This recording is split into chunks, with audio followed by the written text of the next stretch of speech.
Assalamualaikum warahmatullahi wabarakatuh. Jadi kami dari kelompok 6 akan mempresentasikan bab 8 dengan judul Consolidation, Change in Ownership Interest.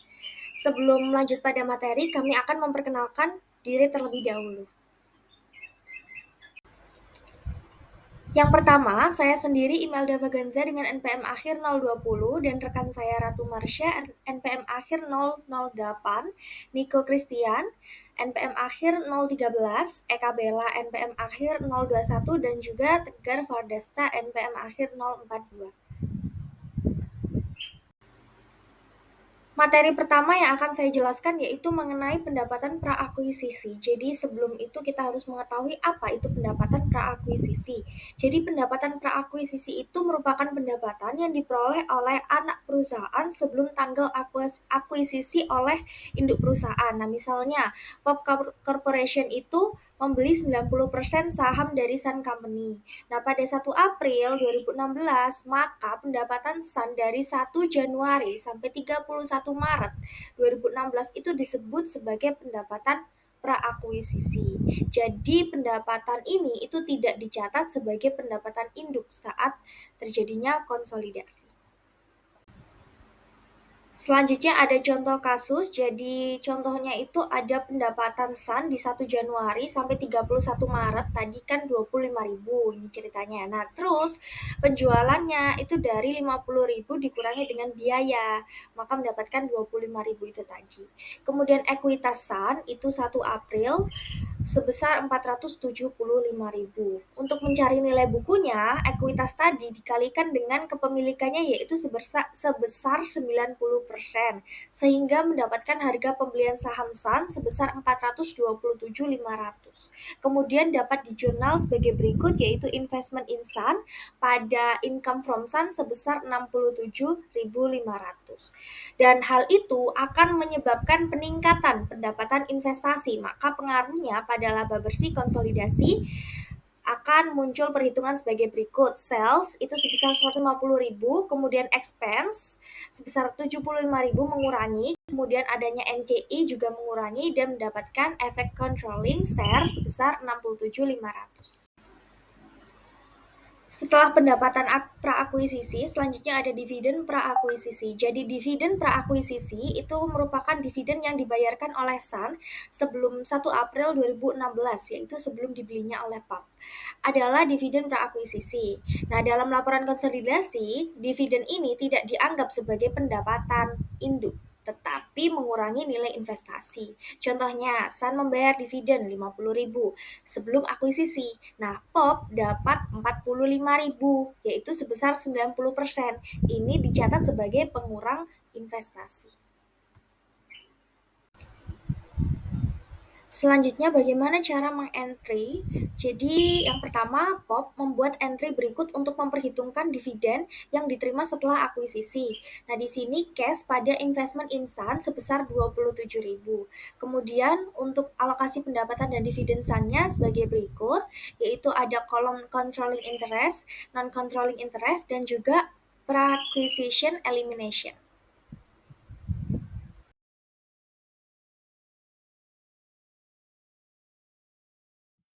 Oke, pada materi selanjutnya kita akan membahas mengenai piecemeal acquisition, yang dimana pada piecemeal acquisition itu akan dilakukan pengakuan secara bertahap, nggak bisa langsung menjadi satu, tapi harus dimulai dari tahapan-tahapan. Nah, kita ambil contoh pada Palm Corporation, dia mengakui sebesar 90% di Sun Corporation. Nah, jadi ada bulan Juli, Agustus maupun Oktober. Juli ini diakui 5%, Agustus 5%, dan Oktober 80%. Nah, bisa kita total itu 90%. Nah, ini dinamakan dengan piecemeal acquisition. Nah, lalu pada Juli itu investment cash-nya ada 7, 7.000 dolar, lalu Agustus ada 8.000 dolar, dan Oktober ada 210. Nah, Pertama-tama kita harus mencari implied fair value dulu, terlebih dahulu.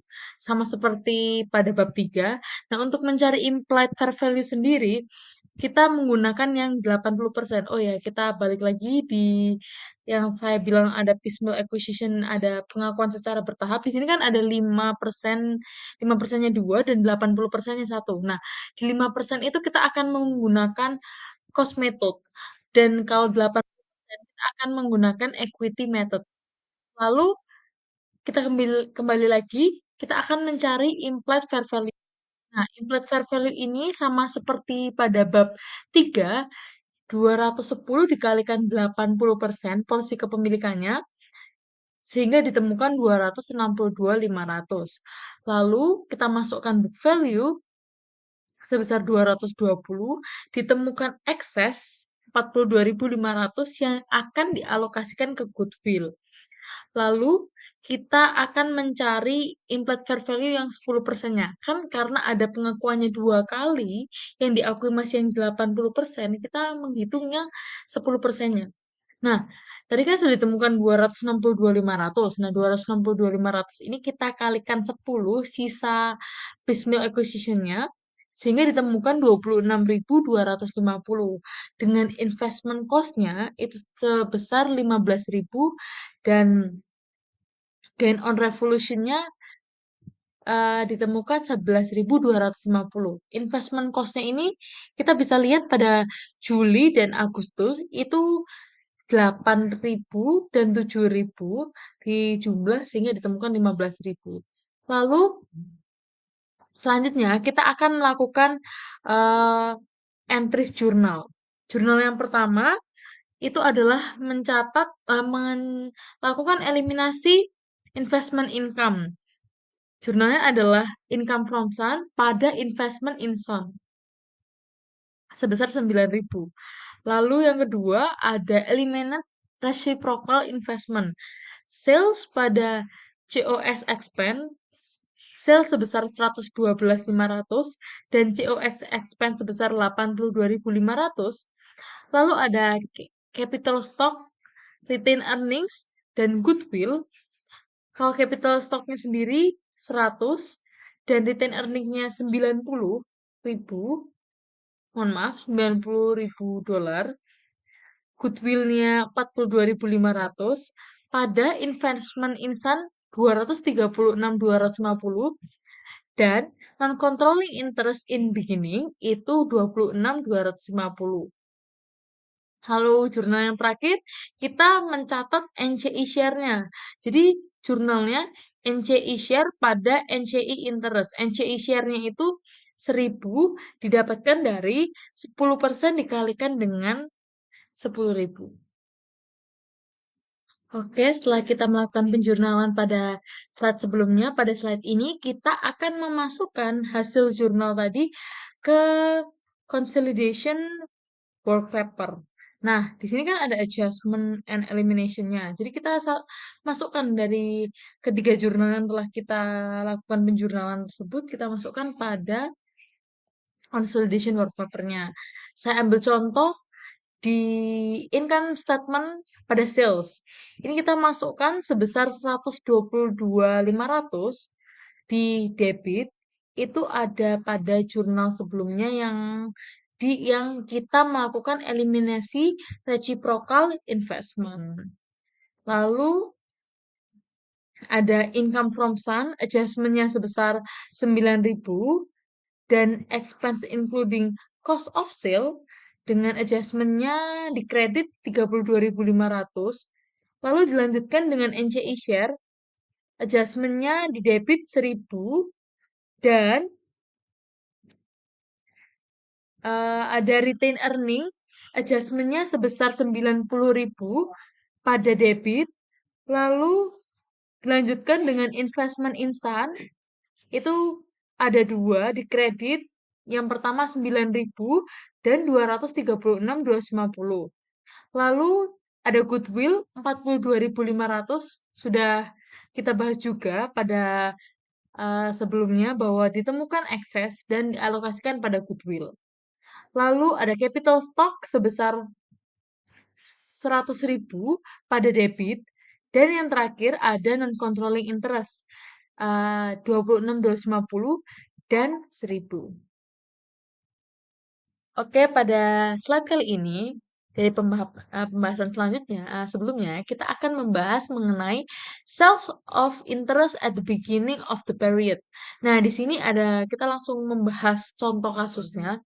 Jadi, PAM menjual 10% saham di Sun pada tanggal 1 Januari 2017 seharga $40.000 dan tidak ada pencatatan laba rugi atas penjualan tersebut. PAM mempertahankan 80% saham pengendalian di Sun dan saham non-pengendalian meningkat menjadi 20%. Sehingga kita akan melakukan entry record-nya. Jadi, cash sebesar $40.000 pada investment insan sebesar $32.000 dan additional paid in capital PAM sebesar 8.000. Nah, ini untuk merecord sale sebesar 10% di interest insan. Lalu diketahui pada tahun 2017, PAM itu mengakuisisi 80% interest dengan menggunakan equity method dan ada income sebesar 28.800. Ini dapat dari net income-nya Sun itu 36.000 kita kalikan 80.000. Nah, di sini kita akan menghitung PAM investment in Sun account has balance. Jadi pertama investment balance Januari 2017 itu diketahui 288.000 dikurangi dengan book value sebesar 32.000 ditemukan 256. Lalu ditambahkan dengan income dividen itu sebesar 12.800 yang didapat dari 28.800 dikurangi dengan 16.000. Sehingga ditemukan 12.800, lalu 256 ditambah dengan 12.800 ditemukan 268.800. Lalu selanjutnya kita melakukan entries pada jurnal. Nah, yang pertama kita akan melakukan eliminasi income dan dividen. Jadi income from Sun sebesar 28.800 pada dividen sebesar 16.000 dan interest insan sebesar 12.800. Lalu kita akan melanjutkan pembahasan mengenai penjurnalan pada slide sebelumnya. Nah, pada slide ini kita juga masih akan melakukan penjurnalan, lalu kita akan masukkan pada consolidation work paper. Nah, jurnal selanjutnya adalah capital stock Sun itu sebesar 200.000, retained earnings Sun sebesar 100.000, dan goodwill 20.000 pada investment in Sun sebesar 256 dan non-controlling interest sebesar 64. Lalu yang terakhir, kita akan mencatat mengenai NCI. Jadi jurnalnya adalah NCI interest share sebesar 7.200 dan dividen sebesar 4.000 dan non-controlling interest sebesar 3.200. Lalu kita akan memasukkan pada consolidation work paper-nya. Kita bisa lihat langsung di adjustment elimination. Kita lihat di income from Sun sebesar 28.800 pada debit. Lalu ada non-controlling interest share sebesar 7.200 pada debit. Dan retained earnings sebesar 100.000 pada debit. Lalu dividen 16.000 dan 4.000. Dan goodwill 12.800 dan 256. Mohon maaf, itu investment insan. Dan pada goodwill 20.000 pada debit. Lalu ada capital stock. Capital stock ini 200. Dan yang terakhir ada NCSR sebesar 64.000 dan 3.200 pada kredit. Baik, setelah sell interest during accounting at beginning, setelah itu ada sell of interest during accounting period, yang dimana penjualan sebagian atau sebagian suatu entitas ada investasi atau kredit di dalam entitas lain yang bukan dalam satu periode melakukan akuntansi sebagai tahun fiskal atau kuartal tertentu, dan kepemilikan yang dimaksud dapat berupa saham di anak perusahaan, asosiasi, atau venture capital. Di sini ada contoh perhitungan operasional yang saya katakan sebenarnya itu jika Pom menjual 10% saham Tisu pada tanggal 1 April 2017 seharga 40.000, maka penjualan tersebut dapat dicatat pada tanggal 1 April 2017 atau sebagai jalan keluar.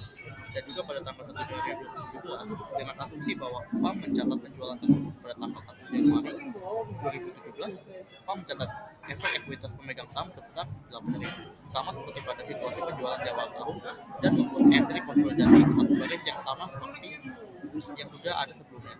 Dan juga konsistensi dengan konsolidasi satu baris itu mengharuskan pembuat itu menyiapkan laporan keuangan konsolidasi menggunakan asumsi penjualan di awal periode yang sama, yaitu jika menghitung bagian non-controlling interest-nya untuk kepentingan non-controlling interest sebesar 20% yang beredar sepanjang tahun 2017, dan sehingga bisa mendasarkan jumlah NCI-nya awal dan akhir pada kepentingan NCI yang 20% itu. Nah, asumsi penjualan awal periode alternatif ini mengakomodir bagian mengendali induk dari laba bersih konsolidasi, dan setiap perbedaan dalam modal itu disetor tambahan serta diimbangi oleh perbedaan dalam menghitung laba dari anak perusahaan di bawah konsolidasi satu baris. Dan juga dalam menghitung jumlah bagian NCI-nya dalam setoran keuangan konsolidasi, jika penjualan dicatat pada tanggal 1 April, maka itu perhitungannya seperti yang ada di sini, yaitu selling price-nya sebesar 10%.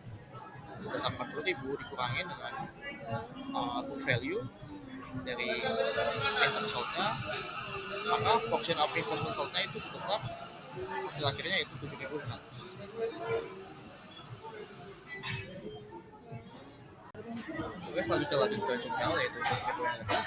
Ini ada beberapa jurnal, dan yang pertama itu pada 1 April 2017, yaitu jurnalnya Investment Insight pada income concern untuk mencatat pendapatan pada kuartal pertama sebesar 8.100.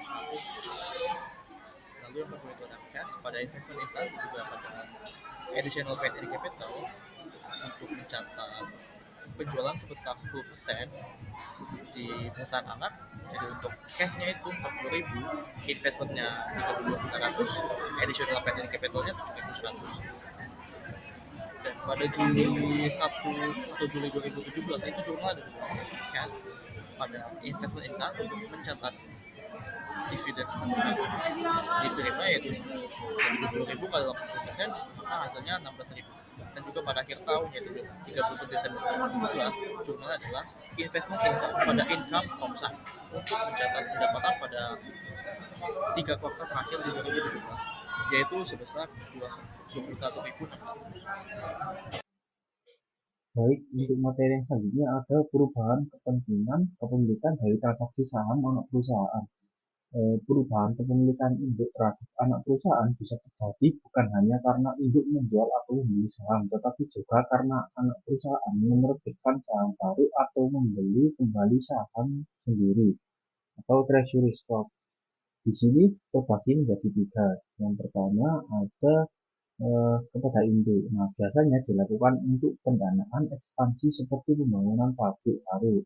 Yang kedua, meningkatkan jumlah saham beredar dan persentase kepemilikan induk jika hanya induk yang membeli. Lalu yang terakhir, jika harga jual tidak sama dengan nilai buku, maka muncul perbedaan yang perlu dicatat sebagai goodwill atau penyesuaian lainnya.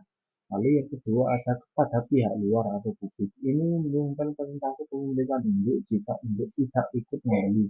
Lalu perubahan ini disebut sebagai transaksi modal atau capital transaction, bukan transaksi laba rugi. Lalu tidak mencatat laba rugi, namun induk perlu melakukan penyesuaian pada akun investasi dan additional paid in capital. Lalu yang terakhir itu ada preventive risk atau hak memesan efek terlebih dahulu. Ini pemegang saham kembali berhak membeli saham agar tidak terdilusi kepemilikannya. Jika hak ini tidak digunakan, kepemilikan mereka akan menurun. Lalu yang selanjutnya ada aturan akuntansi GAAP ASC 323/1035. Nah, GAAP ini mengatur bahwa transaksi modal dari anak perusahaan yang mempengaruhi proporsi ekuitas induk harus diperlakukan seolah anak-anak adalah entitas terkonsolidasi. Artinya meski tidak ada transaksi langsung dari induk, perubahan yang berdampak pada kepemilikan induk itu harus dicatat. Lalu yang kedua, akun investasi pada adik atau induk perlu disesuaikan tanpa membuat raba rugi.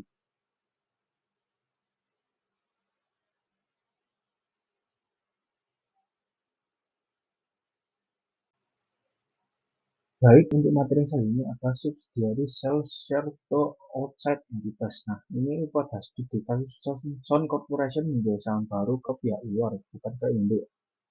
Nah, di sini PAM Corporation awalnya memiliki 80% saham Sun, 8.000 dari 10.000 saham. Nah, Sun Corporation ini merupakan 2.000 saham baru, tapi kali ini dijual ke investor luar. Nah, setelah penerbitan, jadi totalnya itu sebesar 12.000. Kepemilikan PAM itu ada 8.000 per 12.000, jadi sama dengan 66 2/3%. Nah, untuk dampaknya itu transaksi ini tidak dilakukan oleh PAM secara langsung, tapi karena struktur ekuitas yang berubah, porsi kepemilikan PAM terdilusi. Yang diubah di sini adalah nilai dari investasi PAM dalam saham, tergantung pada harga saham yang dijual oleh saham. Ini itu perubahan tidak dianggap sebagai penjualan oleh PAM karena tidak ada laba atau rugi. Jadi ini adalah transaksi modal atau equity transaction yang disesuaikan pada akun investment income dan akun additional pain in capital. Tidak ada dampak pada laporan laba rugi. Lalu di sini untuk jurnalnya itu ada penjualan di atas buku. Nah, di sini untuk jurnalnya itu investment income sebesar 20.000 dolar pada additional pain in capital sebesar 20.000 dolar juga. Nah, untuk penjualan di bawah buku itu sama saja, cuma jurnalnya itu dibalik karena likuiditas meningkat kurang dari yang semestinya sehingga nilai porsi kepemilikan PAM secara proporsional menurun. Nah, di sini ada additional point in capital sebesar 6.667 pada investment income sebesar 6.667. Nah, di sini kepemilikan PAM berkurang dari 80 ke 66 2/3%.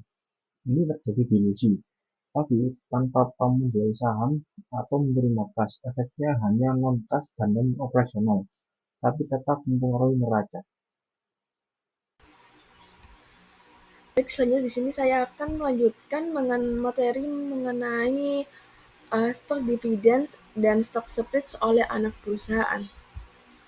Jadi dalam akuntansi konsolidasi, salah satu isu yang sering muncul adalah bagaimana memperlakukan stok dividen dan stok split yang dilakukan oleh anak perusahaan. Di mana stok dividen dan stok split oleh anak perusahaan adalah tindakan korporasi yang pada dasarnya mengubah jumlah saham yang beredar, namun tidak mengubah total ekuitas atau nilai ekonomi perusahaan. Jadi stok dividen sendiri adalah pembagian dividen dalam bentuk saham tambahan, bukan uang tunai. Misalnya jika pemegang saham memiliki 100 lembar saham dan perusahaan menyatakan bahwa stok dividen sebesar 10%, maka investor tersebut akan menerima 10 lembar tambahan. Jadi totalnya itu sebanyak 110 lembar saham. Sedangkan untuk stok split itu adalah pemecahan saham, di mana contoh umum dari stok split sendiri adalah 2-1. Jadi misalnya di mana setiap saham lama itu dipecah menjadi 2 saham baru. Jadi misalnya jika awalnya itu ada 100 lembar saham, nah setelah split akan menjadi 200 lembar, di mana tujuannya ini seringkali untuk menurunkan harga per saham agar lebih terjangkau bagi investor kecil. Lalu bagaimana stok dividen dan stok split ini terjadi pada anak perusahaan? Jadi terjadi pada anak perusahaan itu saat anak perusahaan melakukan tindakan berikut. Yang pertama, jumlah saham yang beredar itu berubah. Misalnya, setelah stok dividen, maka akan ada lebih banyak saham beredar dibanding sebelumnya. Lalu yang kedua, tidak mengubah total ekuitas anak. Mengapa? Karena stok dividen hanya mengalihkan saldo dari satu akun ke akun lain di dalam ekuitas, biasanya dari laba ditahan ke modal saham dan tambahan modal di store. Yang ketiga, Perubahan ini bisa mengaruhi akun ekuitas individual, misalnya modal saham dan EPIC. Seperti modal saham bertambah karena jumlah lembar saham bertambah, lalu tambahan modal di store juga bisa bertambah, dan juga laba ditahan berkurang karena digunakan untuk mendanai pembagian saham baru secara akuntansi. Lalu, apa dampaknya terhadap laporan keuangan konsolidasi? Nah, meskipun ada perubahan dalam struktur internal ekuitas anak perusahaan, stok dividen maupun stok split tidak mengubah total ekuitas konsolidasi. Jadi, di sini dampaknya itu yang pertama tidak mengaruhi laporan konsolidasi secara keseluruhan karena tidak ada arus kas aktual keluar atau masuk ke entitas gabungan. Maka tidak ada perubahan nilai agregat dalam aset atau kewajiban. Oleh karena itu, laporan keuangan konsolidasi tetap sama untuk totalnya. Lalu yang kedua, jumlah saham memang berubah. Hal ini bersifat internal di anak perusahaan. Saham yang beredar lebih banyak, tetapi nilai totalnya itu tetap. Lalu yang ketiga, tidak mengubah persentase kepemilikan induk dan non-controlling interest atau NCI. Jadi misalnya, jika PAM Corporation sebelumnya memiliki 80% saham Sun, maka setelah stok yang dividen atau stok split, proporsi kepemilikannya tetap 80%. Yang berubah itu hanya jumlah saham yang dimiliki, bukan persentase kepemilikannya. Lalu yang keempat, ada tidak adanya perubahan nilai buku, investasi, atau goodwill. Jadi artinya akun investment in Sun di laporan keuangan induk itu tidak berubah karena tindakan ini tidak menciptakan laba, rugi, atau arus kas. Dan itu juga tidak ada efek terhadap goodwill maupun aset. Dikarenakan goodwill yang diakui pada saat akuisisi itu tetap seperti semula. Dan aset dan juga utang itu tidak mengalami perubahan nilai akibat stok dividen maupun stok split oleh anak perusahaan. Selanjutnya masih pembahasan mengenai stok dividends dan stok split oleh anak perusahaan. Di sini masuk ke contoh kasusnya. Yang pertama ini contoh kasusnya tuh berfokus di investasi induk dan eliminasi laporan keuangan konsolidasi tanpa adanya dividen saham. Nah, di sini ada PAM Corporation memiliki 80% saham beredar dari Sun Corporation yang diperoleh pada 1 Januari 2016 seharga $160.000. Di mana ekuitas pemegang saham Sun pada tanggal tersebut adalah sebagai berikut, yaitu ada capital stock senilai nilai parinya $10, sehingga capital stocknya itu $100.000. Lalu ada additional paid in capital itu $20.000, lalu retained earnings-nya $80.000, sehingga total stockholders equity yaitu sebesar $200.000. Lalu selama tahun 2016, Sun memperoleh laba bersih sebesar $30.000 dan membayar dividen tunai sebesar $10.000. Sehingga karena PAM memiliki 80% saham, maka ia mengakui pendapatan dari investasinya sebesar $24.000. Dari mana? Yaitu dari 80% dikalikan dengan $30.000 laba bersih yang diperoleh Sun. Lalu, PAM juga menerima dividen sebesar $8.000, yaitu berasal dari 80% dikalikan dengan $10.000 dividen tunai yang dibayar oleh Sun. Maka, nilai investasi PAM di Sun pada akhir tahun 2016 itu menjadi $160.000 itu investasi awal ditambahkan dengan $24.000 yaitu pendapatan investasi dikurangi dengan $8.000 yaitu dividen tunai yang diterima, sehingga investasi PAM itu menjadi $176.000. Nah, selanjutnya ini masuk ke proses eliminasi dalam kertas kerja konsolidasi. Berdasarkan informasi yang diberikan, kertas kerja konsolidasi untuk PAM Corporation dan anak perusahaannya per 31 Desember 2016 akan mencakup penyesuaian dan eliminasi berikut. penyesuaian yang dilakukan adalah yang pertama, ada akun income from Sun, yaitu di debit dengan kredit dividends dan investment in Sun. Di sini pada debit income from Sun sebesar $24.000 ini mengeliminasi pendapatan dari Sun yang sudah diakui oleh PAM. Sehingga debitnya income from Sun sebesar $24.000, lalu kreditnya dividen sebesar $8.000 ini mengembalikan dividen yang diakui sebagai peningkatan ekuitas. Lalu ada investment in Sun pada kredit sebesar $16.000 yang mana ini berguna untuk menyesuaikan akun investasi PAM. Kemudian kita akan mengeliminasi seluruh komponen ekuitas anak. Yang mana di sini akunnya ada yang pertama di debit ada capital stock pada Sun sebesar $100.000, lalu ada additional paid in capital pada Sun sebesar $20.000 dan juga ada retained earnings pada Sun sebesar $160.000. Nah, karena PAM hanya memiliki 80% dan sisa 20% itu disebut sebagai kepentingan dan pengendali, maka kita juga mencatat di kreditnya yaitu investment in Sun sebesar $160.000 dan juga pada kredit lagi non-controlling interest yaitu sebesar $40.000. Di sini masih di stok dividends dan stok splits oleh anak perusahaan, di mana di sini masih berupa kasus yang berkaitan dengan kasus yang sudah saya jelaskan sebelumnya. Sedangkan di sini fokusnya yaitu dividen saham oleh anak perusahaan dan dampaknya pada konsolidasi.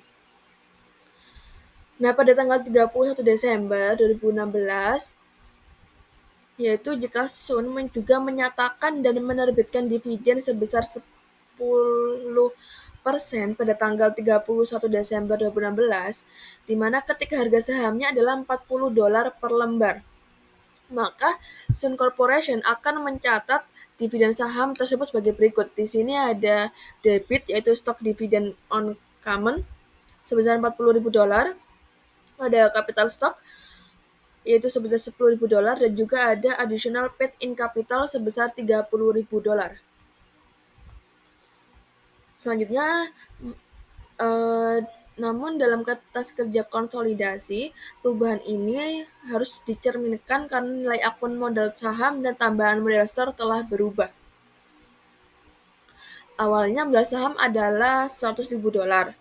Nah, setelah dividen saham bertambah $10.000, maka menjadi $110.000.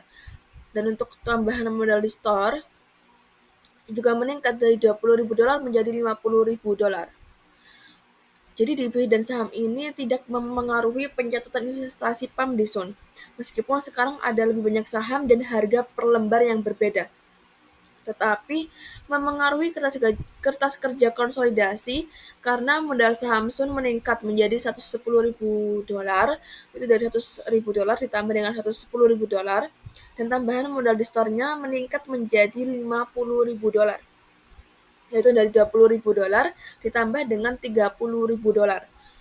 Nah, di sini penyesuaian dan eliminasi dalam kertas kerja konsolidasi per 31 Desember 2016 adalah sebagai berikut.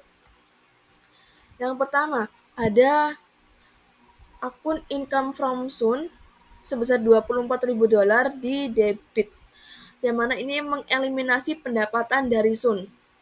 Lalu pada kredit ada dividen sebesar $8.000, itu mengakui kembali dividen tunai. Lalu ada masih di kredit investment in Sun sebesar $16.000, yaitu menyesuaikan investasi di Sun. Kemudian kita eliminasi seluruh ekuitas Sun, itu dengan mendebit akun capital stock pada Sun, lalu additional paid in capital pada Sun, dan juga retained earning pada Sun. Jadi untuk capital stocknya sebesar $110.000, untuk additional paid in capitalnya sebesar $50.000, dan untuk retained earnings-nya sebesar $80.000. Lalu kita juga mengkredit akun investment in Sun sebesar $160.000, lalu non-controlling interest sebesar $40.000 dan juga stok dividen uncommon sebesar $40.000. Nah, di sini kita mengeliminasi akun dividen saham sebesar $40.000 karena itu sebenarnya adalah pengalihan dari laba ditahan sebesar $10.000 ke modal saham dan $30.000 ke tambahan modal di store. Maka mulai dari tahun 2017 dan seterusnya, perubahan ini akan tercermin dalam laba ditahan yang lebih rendah. Namun tidak ada penyelesaian tambahan di tahun-tahun mendatang, karena transaksi tersebut hanya memengaruhi tahun saat dividen saham diumumkan. Sekian pemaparan materi dari kelompok kami. Sebelumnya mohon maaf apabila ada kekeliruan dalam pemaparan materi dari kami dan semoga apa yang kami paparkan ini dapat bermanfaat. Terima kasih. Wassalamualaikum warahmatullahi wabarakatuh.